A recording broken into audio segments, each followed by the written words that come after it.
శ్లోకం చెబుతాను గురువు గురించి.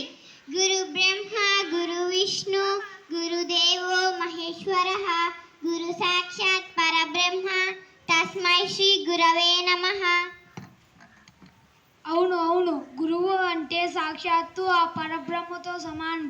కానీ తల్లిదండ్రులు కూడా దైవంతో సమానం అని చెబుతూ ఒక పద్యాన్ని నేను చెబుతాను.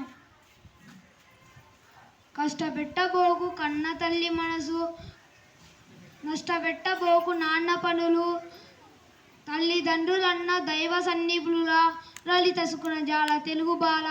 ఈ పద్యం తెలుగు బాల శతకంలోనిది. మరి ఈ శతకాన్ని రచించింది ఎవరో మీకు తెలుసా? జంధ్యాల పాపయ్య శాస్త్రి గారు. అవును, ఈ భూమి పైన అన్ని చోట్ల దేవుడు లేకపోయినా ఉండలేకపోయినా ప్రతి ఒక్కరికి తల్లిదండ్రులను ఇచ్చారు. కానీ ఆ తల్లిదండ్రులు కూడా పిల్లలను చూసి చాలా సంతోషిస్తున్నారు. నేను ఇప్పుడు పిల్లలు పుట్టినప్పుడు తల్లిదండ్రులు ఎలా సంతోషిస్తారో చెప్పబోతున్నాను. పుత్రోత్సాహంబు తండ్రికి పుత్రుడు జనించినప్పుడే పుట్టదు జనులా, పుత్రుడు గనిగోనై పొగడగా పుత్రోత్సాహంబు నాడు పొందరు సుమతి. ఈ పద్యం సుమతి శతకంలోనిది. దీనిని బద్దెన రచించాడు. అవును కదా, పుత్రుడు పుట్టినప్పుడు తల్లిదండ్రులు చాలా సంతోషిస్తారు. కానీ ఈ కాలంలోని పిల్లలు తల్లిదండ్రుల పైన దయ లేకుండా ఉన్నారు.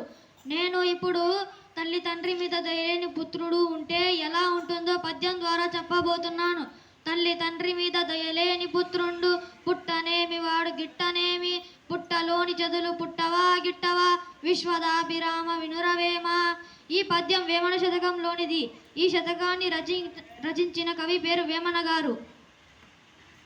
అవును మరి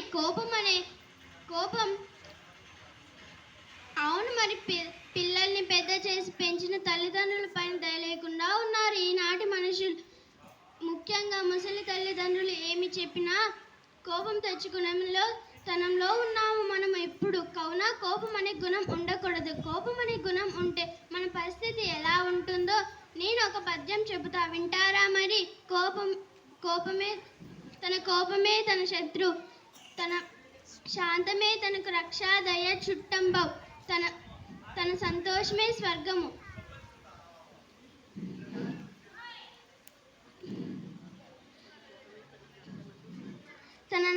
తన దుఃఖమే నరకమండు తథ్యము సుమతి. ఈ పద్యం సుమతి శతకంలోనిది. ఈ శతకం బద్దన రచించారు. అవును, తన కోపంగా లేకుండా శాంతంగా ఉంటే ఆ శాంతి తనకు రక్ష మరియు చుట్టంతో సమానం. మన చుట్టూ ఎంతమంది చుట్టాలు ఉన్నా ప్రయోజనం లేదు. ఇప్పుడు మన చుట్టూ ఎంతమంది చుట్టాలు ఉన్నా ప్రయోజనం లేదు అని తెలియజేస్తూ నేను ఒక పద్యం చెప్పబోతున్నాను. ఎప్పుడు సంపద కలిగినా అప్పుడు బంధువులు అవుతారు ఎట్లన్నాను. దెప్పలుగా చెరువు నిండిన కప్పలు 10,000 చెరువు వదల సుమతి. ఈ పద్యాన్ని రచించింది బద్దెన. ఇది సుమతి శతకంలోనిది.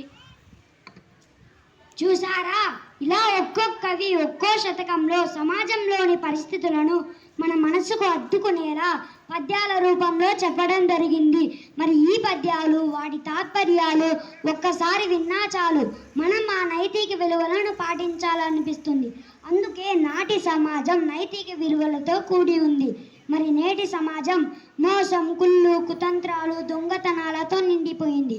అందుకు కారణం నాటి శతక కవులు ఈనాడు లేకపోవడమే. నాటి సాహిత్యంలో ఉన్న నైతిక విలువలు నేటి రచనలలో లేకపోవడమే. అందుకే కదా మన తెలుగు భాష మా తల్లి రోధిస్తుంది. కానీ వేదాస్లో చదువుకున్న మేము రేపటి తరానికి గొప్ప శతకకర్తలము కాగలమని ఆశిస్తున్నాను. ధన్యవాదాలు.